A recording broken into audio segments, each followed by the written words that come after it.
열정과 즐거움이 가득한 7월이 되시길 바랍니다. 라디오 서울이 늘 함께합니다. 강혜신의 오늘의 미국.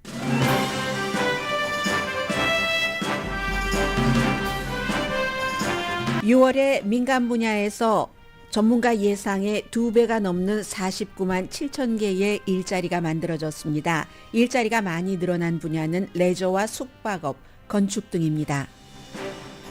오늘 발표된 일자리 보고서는 좋았지만 주식시장은 별로입니다. 연방준비제도가 이달 말에 이자율을 또 올릴 수밖에 없다는 예상 때문입니다. 바이든 대통령은 바이드노믹스라고 이름 붙여진 자신의 경제정책을 직접 유권자에게 홍보하기 위해 오늘 사우스캐롤라이나주를 방문합니다. 마이크 펜스 전 부통령을 지지하는 정치행동위원회가 트럼프 전 대통령을 비난하는 선거 광고를 내놨습니다. 푸틴, 김정은을 지지한다는 이유인데 전 부통령이 전 대통령을 비난하면서 서로 선거전을 펼치는 오늘의 미국입니다. 기밀 문서 관련으로 기소된 트럼프 전 대통령의 개인 비서 월트 나우타는 오늘 기밀 문서 공모 혐의에 대해 무죄를 주장했습니다. 시간이 걸린다는 얘기입니다. 어쩌면 선거 이후에 재판이 진행될 수도 있습니다. 연방정부 모든 부처가 소셜미디어 회사와 접촉을 일체 금지하라는 임시 판결이 나온 뒤 법무부는 즉시 항소했습니다. 정부가 소셜미디어를 심의한다는 주장의 고소였고 정부는 코비드-19 등 공공건강 등 이슈에서 가짜를 막기 위한 협조 요청이라고 주장합니다. 결국 연방 대법원이 또 판결하게 생겼습니다. 일론 머스크와 마크 저커버그의 싸움이 시작됐습니다. 트위터와 비슷한 Threads가 오픈됐는데 첫날 3천만 명이 가입해 반응은 무척 좋은 편입니다. 반란을 일으켰지만 무사했던 러시아 용병 바그너의 보스 프리고진이 지금 러시아에 있다고 벨라루스 대통령이 밝혔습니다. 러시아 국영방송은 다시 프리고진을 반역자로 낙인 찍는 화면들을 보여주기 시작합니다. 이제 시작인 스토리처럼 보입니다. 여러분 안녕하십니까? 오늘의 미국 강혜신입니다. 오늘 경제 문제를 조금 말씀드릴까요? 이 모든 것들은 결국은 이달 말에 연방준비제도가 공개시장위원회에서 이자율을 올리는가 이런 것 때문에 더욱 집중되는데요. 오늘 이제 내일 이제 보다 또 다른 면에서의 자세한 보고서가 나오겠지만 6월 달에 민간 분야에서 49만 7천 개의 일자리가 만들어져서 5월 달보다 훨씬 많았고요. 2배까지는 아니지만 정말 많았습니다. 그리고 전문가 예상도 훨씬 뛰어넘었습니다. 2022년 지난해 7월 이후에 한 달치로는 가장 많이 일자리가 늘어난 건데 레저, 숙박업, 건축 등이 많이 늘어나서요. 6월 달에 아무튼 49만 7천 개인데 5월 달에 늘어난 일자리가 26만 7천 개거든요. 전문가들은 6월 달에 한 22만 개 정도 늘어나겠지 했는데 49만 개가 늘어났으니까 2배 이상 늘어났네요. 전문가 예상보다. 그러니까 이건 전부 무엇을 말해주느냐 하면은 아무리 연방준비제도가 뭔가 일자리를 줄여서 사람들이 돈을 덜 벌면 소비를 덜 할까? 소비를 덜 하면 수요가 줄어드니까 공급에 비해서 물가가 잡히지 않을까 생각하는데 이게 지금 제대로 되지 않고 있다는 것을 증명을 하고요. 가장 일자리가 많이 늘어난 곳은 6월 달에 레저와 숙박, 7월 달 되면 더 할지도 모르겠네요. 이 분야는 왜냐하면 7월 4일 독립기념일 연휴 여행들을 많이 가셨으니까 그 전에 미리 일자리를 그래서 준비하느라고 만들어 놨겠네요. 그래서 그 분야에서 레저 숙박에서 23만 2천 개, 건축에서 9만 7천 개, 그 밖에 이제 무역이라든가 교통, 유틸리티에서도 9만 개 정도가 늘어났습니다. 합쳐서요. 그리고는 이제 교육, 헬스케어, 천연자원과 광산 등에서 이제 늘어났습니다. 줄어든 일자리도 있습니다. 제조업이 4만 2천 개가 줄어들었고 정보, 재정 분야 일자리가 줄어들었는데 전반적으로는 처음에 이제 우리가 팬데믹을 맞고 나서 다 닫았으니까 일자리가 늘어날 리가 없잖아요. 그 당시에는 마이너스입니다. 마이너스에서 다시 일자리가 늘어나기 시작한 부분은 물건 상품 부분이었습니다. 그런데 이제는 상품, 이거 언제 서비스가 늘어나는가 했는데 서비스 분야의 일자리까지 어느 정도 회복되고 있는 것으로 보이고 있죠. 전반적으로. 아무튼 서비스에서 49만 7천 개 가운데 37만 3천 개가 서비스 분야에서 늘어난 일자리거든요. 상품이 훨씬 적습니다. 3분의 1 정도밖에 안 되네요. 12만 4천 개가 상품 분야. 이쪽 부분은 조금 안정을 찾아간다. 이렇게 볼 수 있고, 그리고 이제 일자리를 늘리는 분야가 있잖아요. 직원이 50명 미만인 곳, 그리고 또 중간, 또 500명 이상인 큰 기업, 중소기업 이상 되는. 그런데 이번에는 보니까 가장 직원이 적은 50명 미만이 있는 곳에서 일자리가 많이 늘어났습니다. 29만 9천 개. 500명 이상 직원이 되는 곳은 8천 개가 줄어들었습니다. 중간 사이즈에서 18만 3천 개가 늘어났고, 임금을 봐야지 되는데 임금은 1년 전보다 6.4%가 올라서 이 정도면은 5월 달에 이리저리 해서 인플레이션과 비슷하게 되겠네요. 그리고 오름폭은 계속 줄어들고는 있습니다. 소비자를 직접 대하는 서비스 분야가 예상보다 강했다는 게 이제 전문가들이 분석해 놓은 것이고요. 아무튼 잡 마켓이 쿨하지 않고는 인플레이션도 지금 한 3.8% 되는 것 2%까지 잡지 못한다. 어제 이제 연방준비제도가 이달 24일, 25일 화요일, 수요일에 공개시장위원회를 열어서 이자율을 어떻게 할까 사람들이 생각을 하고 있는데, 연방준비제도의 스텝들이 말하기를 그 연방준비제도 의원들이 이번에는 올려야지 된다고 생각을 합니다. 그런데 또 이 같은 데이터가 나왔으니까 지금으로서는 지난번에 한번 올리지 않고 퍼즈, 일단 스탑을 했지만 다시 7월 달에는 이자율을 인상할 것이다. 이런 게 지금 한 90% 전문가들의 예상입니다. 그리고는 이제 지금부터는 독립기념일도 끝났고 선거 캠페인이 본격적으로 시작이 됩니다. 바이든 대통령도 오늘 길 떠나거든요. 길 떠나는데 레이거노믹스 대신에 요즘에는 이제 바이드노믹스라는 얘기를 많이 하고 있습니다. 그래서 이것을 홍보하기 위해서 가는데, 바이드노믹스는 사실은 바이든 대통령이 먼저 얘기한 건 아니고 먼저 그 월스트리트저널과 파이낸셜 타임즈와 같은 경제 전문 신문이 얘기를 한 겁니다. 그래서 바이드노믹스가 뭔가 종류가 많아요. 많기는 많지만 바이든의 경제 철학이죠. 한마디로 바이든의 경제 철학은 레이거노믹스와는 다르다.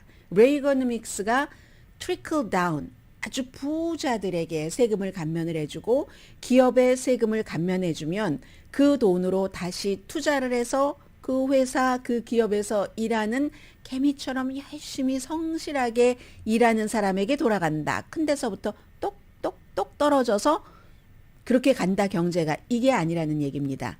그럼 반대잖아요. 그래서 지금도 공화당에서는 세금을 감면해야지 된다는 얘기를 많이 하고 있고, 트럼프 시대에 세금 감면 많이 했죠. 부자들을 위해서. 상속세 같은 것도 마찬가지로 부자에게 혜택이 많이 됐는데, 반대죠.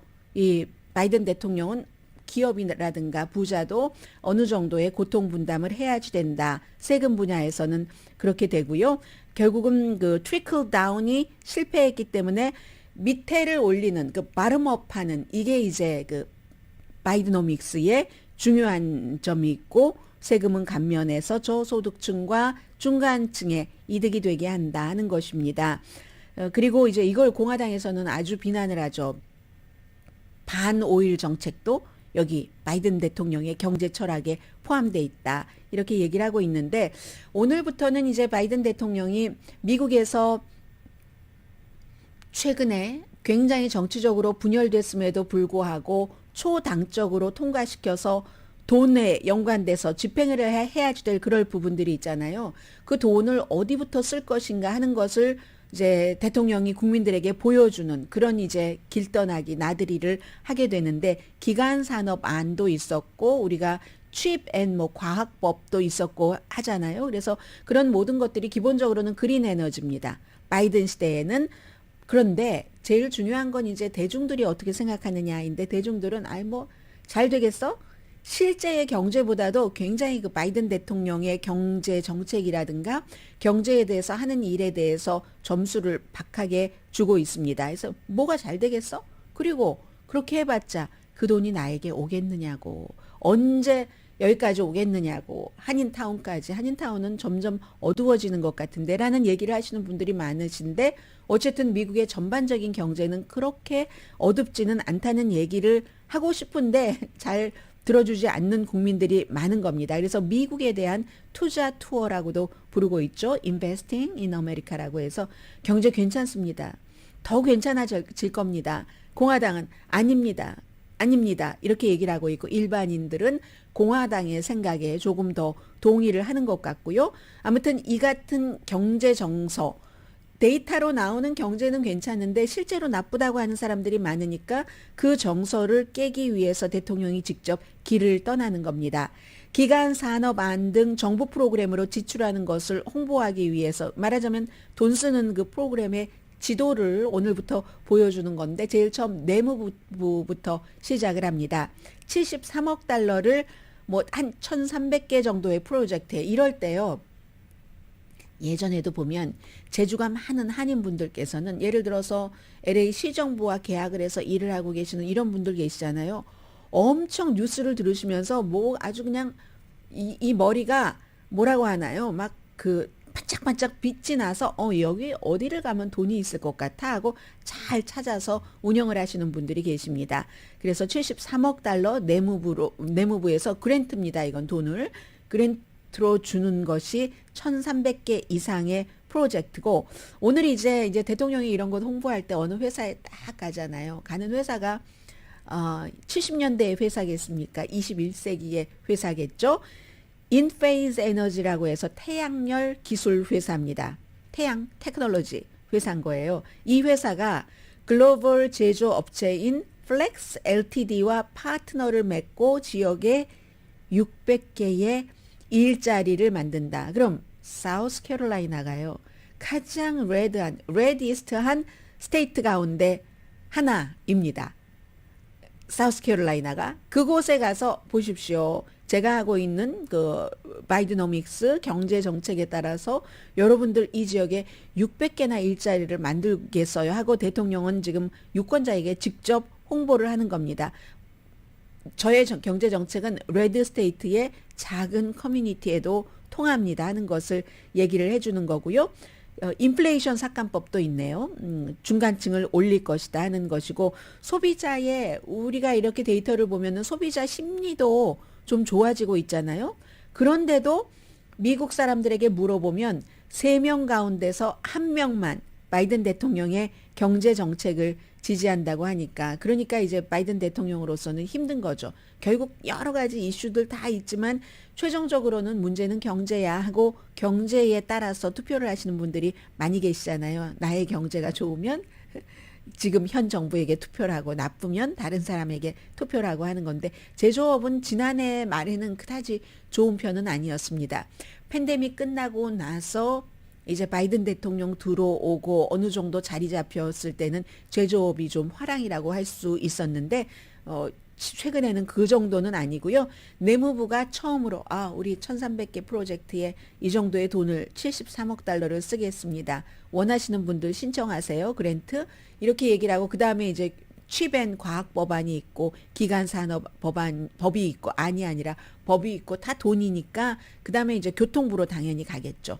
그리고 상무부도 갈 테고 이런 그 순서로 대통령이 이제 오늘부터 홍보를 하고요.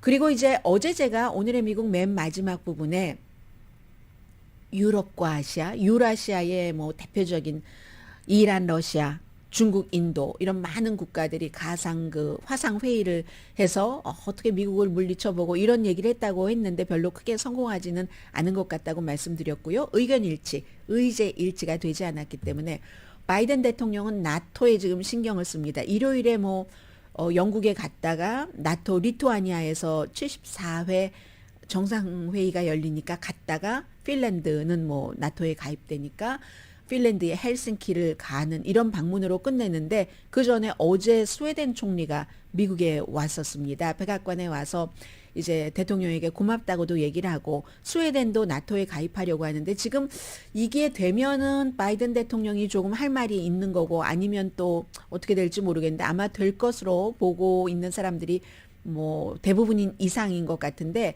스웨덴도 지금 나토의 중립국이 정말 스웨덴, 핀란드가 러시아가 우크라이나를 침공한 뒤에 나토에 가입하겠다고 하는 건데 핀란드 오케이.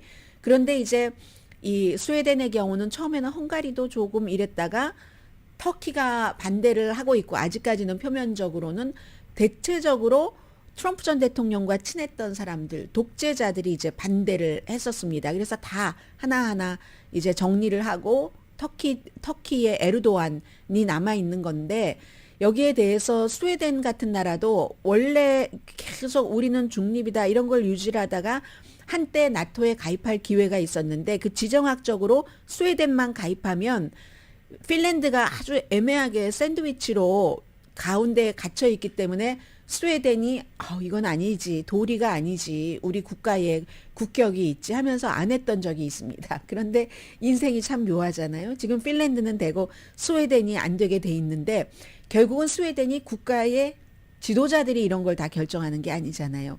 그전에는 국민들이 뭐 그런 정치적인 뭐 지정학적인 싸움에 우리는 중립국으로도 충분히 살아갈 수 있으니까 우아하게 중립했다가 러시아의 우크라이나 침공을 보고 이건 아니겠다. 국방적인 그 안보가 목적인 나토에 우리도 가입해야지 되겠다. 여론이 이렇게 해서 이제 스웨덴도 가입을 하려는 적극적인 이런 활동을 하고 있는데 터키는 스웨덴이 중립국이기 때문에 터키에서 이제 민족적으로 국가의 정권에 반대하는 사람들 그리고 저항하는 사람들까지 스웨덴으로 가면 숨겨준다. 쿠르드족. 그런 이유를 들어서 지금 허락을 안 하고 있잖아요. 여기에 대해서 스웨덴의 총리가 마지막으로 미국에 와서 리투아니아에 가기 전에 좀 더 힘을 써주십시오. 이건 뭡니까? 터키가 괜히 예스 하겠습니까? 미국에서 터키의 독재자인 최근에 다시 당선된 에르도안 대통령에게 뭔가를 줘야지 되는 겁니다. 주고 스웨덴을 나토에 가입시키려는 이런 노력도 합니다. 가만 보면 제가 이 바이든 대통령을 볼 때마다 생각하는 게 80세가 넘었는데 하루에 소화하는 스케줄이 많아요. 그렇게 보면 여러분과 저는 일을 더 많이 해야지 됩니다.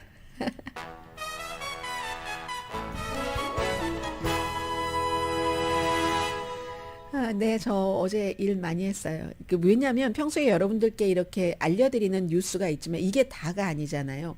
이 정도를 알려드리기 위해서 봐둬야지 되는 것들이 너무 많은 거예요. 그래도 못 다 보고 결국은 접고 말았는데 아무튼 여러분과 저는 바이든 대통령의 나이를 생각하면 또 트럼프 전 대통령의 나이를 생각하면 일 더 많이 해야지 됩니다. 오늘의 미국은 전문가가 추천하는 이민법, 가정법 전문 제인정 종합법률사무소, 총 20억 달러 승소, 교통사고와 상해 전문 브라이언 타필라와 CG 변호사그룹 공동펀입니다. 이제 슬슬 트럼프 전 대통령과 주변, 바이든 대통령과 주변 얘기가 나오는데 백악관에서는 코케인을 누가 거기다 갖다 놨을까? 바이든 대통령도 또 여러 가지가 있고 아니 거기에 또 마이크 펜스 전 부통령까지 이제 활발하게 움직이기 시작하네요. 잠시 뒤에 뵙겠습니다.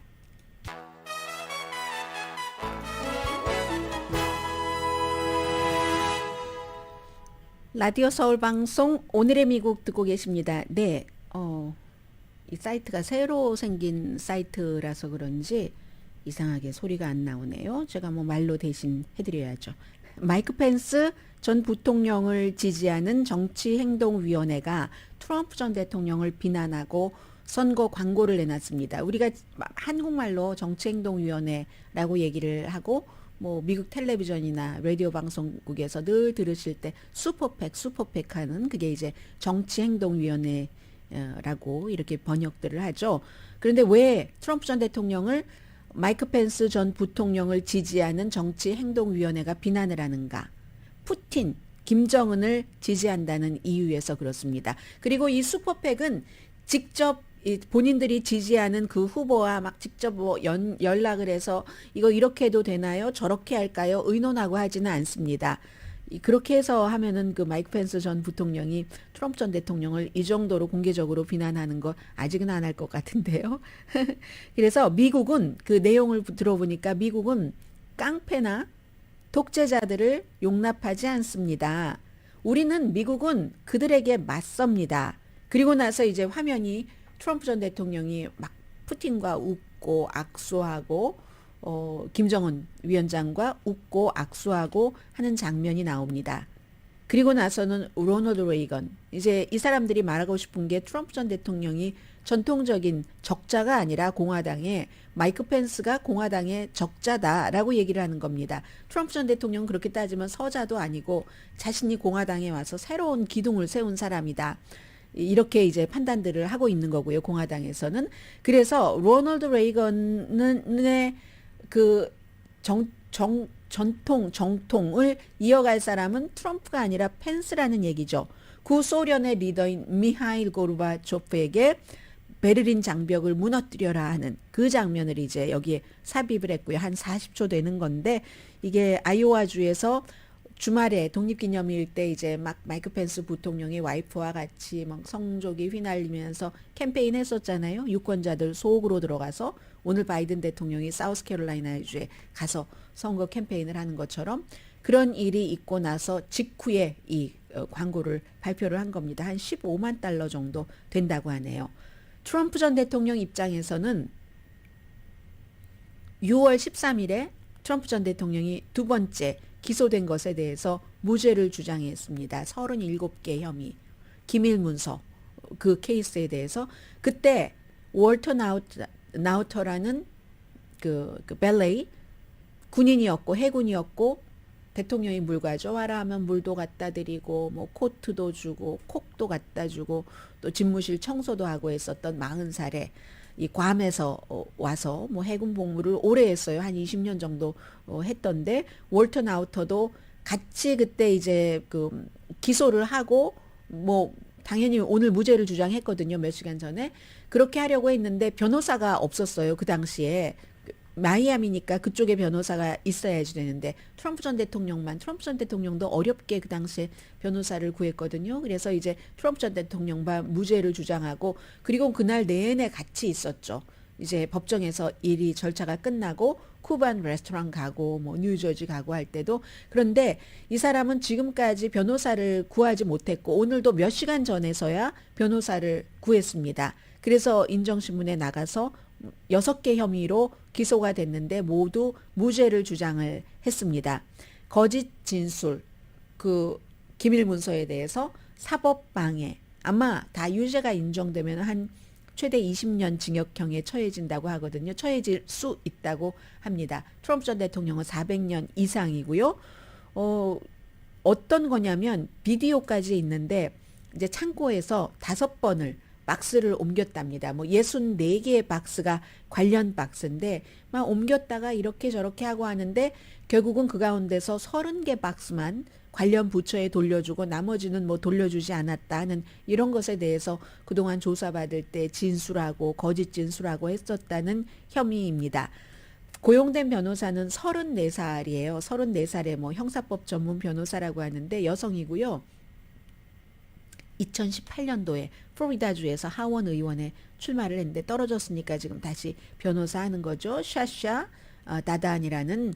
그래서 이제 이렇게 그동안 변호사를 구하지 못해서 그랬다 이렇게 얘기를 하고 있고 실제로 그렇기도 했지만 트럼프 전 대통령의 마음속에는 모든 그 재판을 미뤄볼 수 있는 데까지 미뤄보는 것. 이 경우에는 이 재판 결과가 선고가 끝나고 나올 수도 있습니다. 대통령일 때에 그 기밀 문서를 해제하지 않은 채 개인이 돼서 집으로 가지고 가서 사람들에게 막 보여주고 뭐 말하려고 어떤 다른 장소에서도 뭐 페리오에서도 보여줬다는 증언들도 나오던데요. 본인은 아니라고 지금 무죄를 주장하고 있습니다. 그리고 이제 미국이 참 미국스러운 게요. 이 월트 나우타에게 당시에 트럼프 전 대통령이 이제 기소 발표되고 무죄를 주장하고 하는 날 판사가 개인 비서를 할 수는 있다. 그 벨레이를 할 수는 있다. 이거 비서라고 해야지 되나요? 바디맨이 더 나을 것 같아요. 옆에 항상 딱 붙어서 모든 시중을 다 들어주는 시중맨, 바디맨. 그런데 두 사람이 그 미국 법원이 아무리 같은 혐의로 이렇게 기소가 됐다 할지라도 모든 것을 다 구속할 수 없으니까 개인 비서로 바디맨으로 뭐 벨레이로 써도 된다. 그러나 다만 이 사건에 대해서는 서로 말하지 말아라. 그게 가능한가요? 물론 변호사를 통해서는 말할 수 있죠. 그 법적으로도. 그렇지만 항상 볼펜이 트럼프 전 대통령이 그거 마음에 안 들어 한다고 말하기 이전에도 저게 좀 적절하지 않은 것 같아 하면은 얼른 옆에서 다른 것으로 가져다 주면 또 트럼프 전 대통령이 전혀 뭐 거부하지 않고 그거 바꿔서 쓰고 하거든요. 그런 정도로 밀착돼 있는 사람인데 이 케이스에 대해서 말을 안 할까요? 아무튼 법원에서는 그 같은 명령을 내리면서 계속 옆에 같이 있을 수는 있다라는 게 굉장히 미국적이다 하는 생각이 들고요. 지금 또 하나 중요한 것은 백악관에서 일요일 밤에 비밀 경호팀이 찾아낸 백색 가루, 코케인으로 어저께 판명이 됐고 거기에 대해서 어제 하루 종일 이만저만 어써냈던 게 아닙니다. 트럼프 전 대통령이 본인의 소셜미디어에 그거 누구 거겠어. 근데 앞뒤가 안 맞아요. 누구 거겠어. 바이든과 헌터 뭐 이거 아니라고 믿는 사람이 있어? 이렇게 얘기하다가 또 나중에는 그런데 말이야 내가 보니까 그 잭 스미스 특별검사 그 사람이 내가 볼 때는 중독자 같아. 그 코케인이 발견된 그곳에 잭 스미스가 간 걸 본 사람 없나? 뭐 이런 식으로요. 그러면서 앞으로 언론은 그럼 앞과 뒤가 안 맞잖아요. 그것이 가루가 바이든과 헌터의 것이었다고 하다가 뒤에는 이렇게 했는데 그 사이에는 또 뭐라고 얘기를 하냐면 아마 나는 알아. 언론 미디어가 분명히 그거 아주 조금이었다고 하다가 양이 작다, 그 다임 크기였다고 합니다. 다임 정도 사이즈였다고 하고 왜 어떤 땐 크기와 사이즈가 느낌이 다르죠. 다르기도 하죠. 그래서 이제 그렇다고 하는데 아주 막 작은 양이라고 할 거야. 그러다가 나중에는 그게 아스피린이라고 할 거야. 그러면서 흐지부지 없어지겠지. 이렇게도 얘기를 했습니다. 그런 얘기를 했고 또 그 론 디센티스 플로리다 주지사는 본인도 이제 주지사니까 관저에 살잖아요. 그리고 본인의 가장 큰 자산 젊은 와이프 6살, 5살, 3살의 세 자녀 이런 걸 항상 내세우죠. 어제도 나의 그 세 자녀가 관저에서 뛰어노니까 우리도 뭐 카펫에 더러운 것이 좀 끈적거리는 것들이 묻고 벽에도 아이들이 낙서를 하고 그런 건 있지만 아니 어떻게 백악관에 그런 일이 있을 수가 있어? 라고 이제 얘기하고 소셜미디어에서는 그거 분명히 헌터 바이든이야. 헌터 바이든은 금요일부터 화요일에 돌아왔거든요. 백악관으로. 아버지와 같이 그 사이에는 캠프 데이비드에 가족들이 전부 가서 독립기념일 행사만 하고 그쪽에 가서 쉬다가 다시 이제 화요일 날 와서 또 다른 행사를 하고 했습니다. 그래서 지금 카메라가 있잖아요, 거기. 왜냐면은 어제 백악관 대변인이 직접 나와서 한 얘기 들어보니까 방문객들이 많이 있는 웨스트 윙이지만 웨스트 윙에 대통령, 부통령, 뭐 집무실, 기자실, 뭐 대변인실, 비서실장실 다 있지만 관광객들이 많이 다니는 그런 곳도 있고 도서관도 있고 하니까 관광객들이 많이 다니는 로비에서 발견이 됐다. 뭐 다른 매체가 더 정확하게 딱 집어서 보도를 한 거 보니까 관광객이 됐던 손님이 됐건 휴대폰을 어디다가 두고 가야지 되잖아요. 그 휴대폰을 보관하는 장소 스토리지에서 나왔다. 이렇게 얘기를 하던데 전부 지금 카메라 돌려보고 있고요. 부서별로 돌려보는 겁니다. 그 각자의 부처별로 카메라를 돌려보고 나중에 이제 크로스 체크를 하겠죠. 방문객들도 다 체크를 하고 그런데도 이제 이미 이건 헌터 것이야. 이게 원래가 그 중독자였기 때문에 이제 이런 일이 사실이 드러나기 전에도 있습니다. 잠시 뒤에는요. 아주 또 새로운 추세. 이 트위터 하면은 굉장히 많은 사람들이 그 쓰지는 않지만 그리고 뭐 최근에 많이 줄어들었지만 정치적인 오피니언 리더들은 많이 씁니다. 그런데 여기서 페이스북 메타의 마크 저커버그가 새로운 것을 확 풀어놨어요. 그랬더니 그렇지 않아도 일론 머스크 들어온 다음에 좋아하는 사람이 있고 트위터에 대해서 싫어하는 사람이 있는데 싫어하는 사람들은 또 뭐 이쪽으로 갈 수도 있잖아요.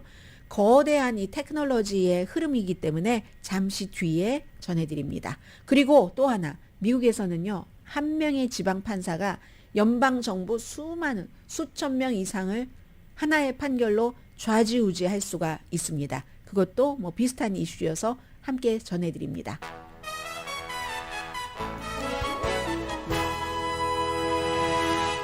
라디오 서울 방송 오늘의 미국 듣고 계십니다. 이 트위터의 일론 머스크와 페이스북 메타의 마크 저커버그 여러 가지로 요즘 뭐 대결 거의 막 가고 가다가 한 가지는 딱 어제 시작을 했습니다. 이 페이스북의 모 회사인 메타에서 만든 트레드 뭐 막 실 같은 게 얽히고 설키고 하는 그것이요.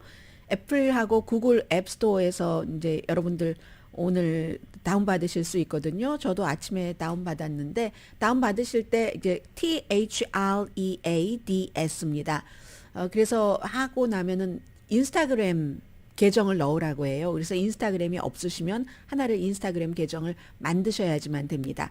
그렇게 해서 하는 건데 이게 이제 트위터의 라이벌이 되는 거죠. 애플과 구글 앱에서 하고 미국, 영국 100개국 정도에서 이제 어제 로스앤젤레스 시간으로 오후 4시에 시작이 됐습니다. 유럽연합은 규제 문제 때문에 아직 안 하고요. 이게 얼마나 인기가 있었냐면 처음에 한 4시간 동안에 500만 명 하더니 지금은 3천만 명 넘었다고 하고요. 유명한 사람들도 있고 뭐 유명한 어떤 매체도 있고 빌보드, HBO 뭐 넷플릭스 몇 분 만에 금방 여기에 가입했다고 하거든요. NPR은 당연하죠. NPR 트위터가 막 좀 힘들게 하고 말도 그렇게 했기 때문에 NPR도 당연히 갖고 했는데 트위터와 비슷하기는 합니다. 그런데 예를 들어서 용어가 조금 다르더군요. 트위터는 리트윗이라고 남의 것을 이렇게 하는 리트윗인데 이 트레드에서는 리포스트라고 하고요. 그리고 만약에 여러분들께서 요즘에 트위터를 안 쓰셨던 분들 그리고 지금까지 한 번도 트위터를 쓰시지 않으셨던 분들은 오늘의 미국을 듣고 계시는 분, 보고 계시는 분들 가운데서도 나이가 70 이상, 80 이상 되신 분들도 계시잖아요.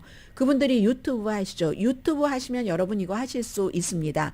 그동안 그냥 새로운 추세를 한번 한다 하는 뜻으로 누구에게 뭐 앱은 다운로드 받아달라고 하셔서요. 이 threads라는 것 해서 차이가 어떻게 되냐면 오너가 다르죠. 마크 저커버그냐 일론 머스크냐. 트위터는 280자 이것도 늘어나서 그렇게 쓸 수 있는데 이 마크 저커버그의 thread는 500자입니다. 500자고 다른 것은 비슷한데요. 링크하고 사진도 올릴 수 있고 비디오는 이 트위터는 2분 20초까지가 되는데 이 마크 저커버그의 thread는 5분까지 됩니다. 그리고 다른 것은 딜릿은 둘 다 되고 편집은 이쪽 것만 된다고 봐야 되겠네. 편집은 그렇죠. 트위터가 안 되니까. 그리고 직접 메시지 보내는 거는 트위터만 되고 트렌드 스토리 같은 것은 아직은 트위터만 되지만 나중에 이쪽도 하지 않을까 하는 생각도 들고요. 해시태그도 트위터만 됩니다. 지금은. 그런데 어쨌든 이게 앞으로 굉장히 많은 뉴스를 만들 것이기 때문에 여러분들께서도 한번 뭐 가입하시는 것 추천해 드립니다. 안 쓰시더라도 뭔가가 계속 뉴스가 나올 텐데 저건 뭐지 하고 스트레스 받으시잖아요. 그런 스트레스 해소용으로라도요. 인스타그램과 연계가 돼서 파워풀하다고 할 수도 있고 아니면 이제 뭐 하나를 해서 빠져나갈 때 두 개가 연동돼 있으니까 불편한 점도 있을 수도 있고 하는 겁니다. 그래서 시간이 걸리지만 우리 한 적어도 10억 명 정도는 쓸 수 있게 하겠다. 이게 마크 저커버그의 얘기고 어제 너무 웃긴 게 트위터에서 트렌드가 있잖아요. 그 단어 트렌드 같은 것에 라이벌인 thread가 많이 올라가 있었던 장시간 올라가 있었던 그런 것들이 있습니다. 그리고 어제 이건 이제 루이지아나주의 지방 판사가 내린 판결인데 이건 이제 미국의 어떤 정신과도 연관이 되고 이렇게 되는 겁니다. 이 판사의 영향력이 굉장히 커요. 루이지아나주 판사가 어떤 판결을 내렸냐면 판결보다도 먼저 소송 루이지아나와 미시건주의 검찰총장이 지금 현재의 정부가 소셜미디어 뭐 이게 페이스북도 되고 트위터도 되고 구글 다 되는 거예요. 그런 곳에 회사와 연관을 맺어서 어떤 때 뭐 저거 이상해 뭐 내려라 삭제하라든가 경고를 준다든가 하는 것을 하고 있는데 하지 말아라 하는 얘기입니다. 이건 표현의 자유 위배일 뿐만이 아니라 뭔가 검열하는 거 아니냐 이런 주장을 이제 공화당의 그 주의 검찰총장이 하면서 고소를 했더니 루이지아나주의 판사, 이 판사는 트럼프 전 대통령이 지명한 판사입니다. 테리 도티라는 그런 판사인데 그렇다. 저 주장이 충분히 증거가 있다라고 얘기를 합니다. 그러면 이쪽에서는 정부 쪽에서는 뭐라고 얘기를 하냐면 오해의 소지가 있는 그 허위 주장, 뭐 백신 맞으면 뭐 어떻게 된다던가 폭력을 선동하는 것이라든가 아니면 국가 안보와 아주 위험한 그런 것, 뭐 범죄와 연관된 것 이런 것들에 대해서 경고를 보낼 수도 있고 하는 그런데 이게 말이 되느냐라고 하지만 어쨌든 판결은 판사가 하는 거기 때문에 판사가 임시 판결입니다. 영원한 판결은 아니고 그런 판결을 내렸는데 그동안 우리가 소셜미디어를 대하는 게 공화당과 민주당이 상당히 달라서 공화당은 아니 소셜미디어에서 일론 머스크가 등장하기 전까지는 너무 우리 그 보수를 힘들게 했어. 보수 것 다 삭제하고 말이야. 이렇게 얘기를 하거든요. 그러면 민주당에선 진보에서 뭐라고 얘기하냐면 아니 그게 말이 돼. 소셜미디어에서 너무 그걸 오랫동안 두고 부정선거 아닌데 부정선거라고 하고 백신 맞으면 어떻게 된다고 가짜 이런 걸 너무 많이 오래오래 두고 그리고 돈 벌을 만큼 다 번 뒤에 나중에 뭐 내리고 트럼프 전 대통령도 위험하게 사람들을 폭력 속으로 끌어들이게 할 때까지 가만히 두다가 선거 다 끝난 다음에야 그걸 이제 차단을 하고 어카운트를 이 진보와 보수가 똑같은 그 소셜 미디어를 두고 이렇게 입장이 달랐습니다. 그런데 어제는 보수의 편을 보수 판사가 들어준 거고요.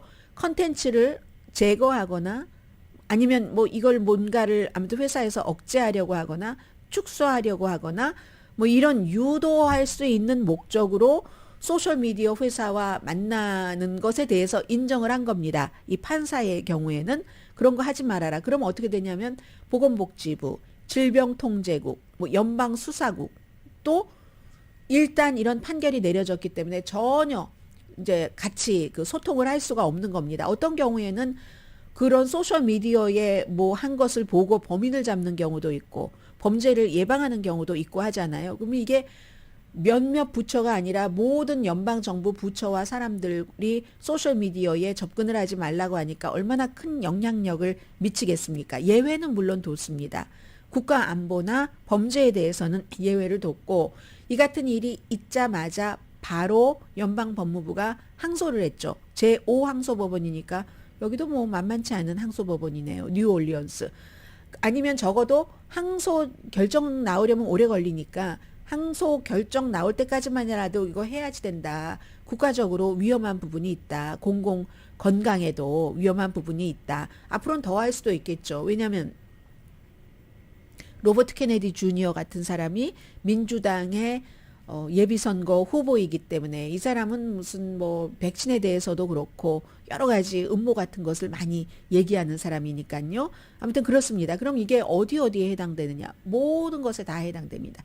페이스북 메타, 트위터, 유튜브, 구글, 왓츠업, 인스타그램, 뭐 위챗, 틱톡, 뭐 시나 웨이보, 뭐 QQ, 텔레그램, 뭐 스냅챗, 뭐 너무 많아요. 다.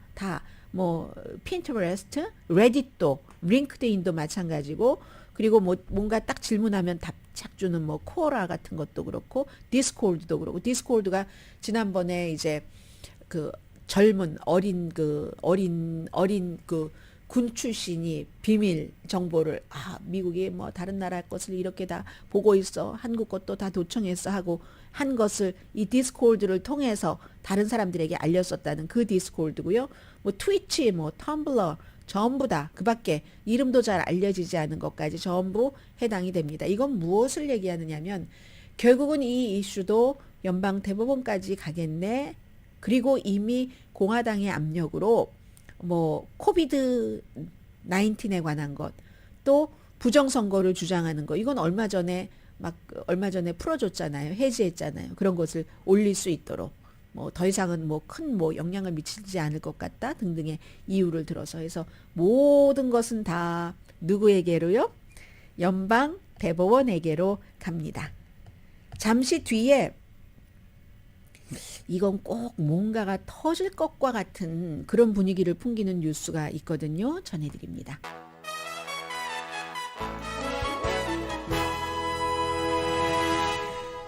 라디오 서울 방송 오늘의 미국 듣고 계십니다. 네, 벨라루스의 그 알렉산더 루칸센코 그 대통령이 바그너 용병 반란을 일으킨 그 용병의 대장 리더인 프리고진이 예브게니 프리고진이 벨라루스에 도착을 했었다고 했잖아요. 그런데 지금 벨라루스에 없다. 러시아에 있다라고 얘기를 했고 러시아의 세인트피터스버그에 그곳이 바로 이 프리고진이 자라났고 또 핫도그 장사도 했고 식당도 했었고 이 벨라루스의 대통령도 그 식당에 가서 밥을 먹었고 블라디미르 푸틴이 그 세인트피터스버그의 부시장이었었을 때도 그 식당에서 밥을 먹었고 이랬던 곳이잖아요.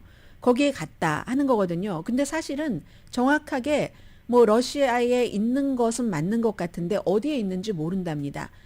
영국의 BBC 방송이 이 프리고진의 비행기 데이터를 쭉 추적을 했더니 그날 이 그 루칸세코 벨라루스의 대통령이 벨라루스에 왔다라고 얘기한 날 프리고진의 비행기가 그쪽에 도착을 하긴 했답니다. 그런데 같은 날 저녁에 그 비행기는 다시 러시아로 왔다는 얘기거든요. 모스크바로. 그리고 왔다 갔다를 몇 번 했대요. 그러면 처음부터 프리고진을 그 비행기 안에 타고 있는 것을 본 사람이 있는가?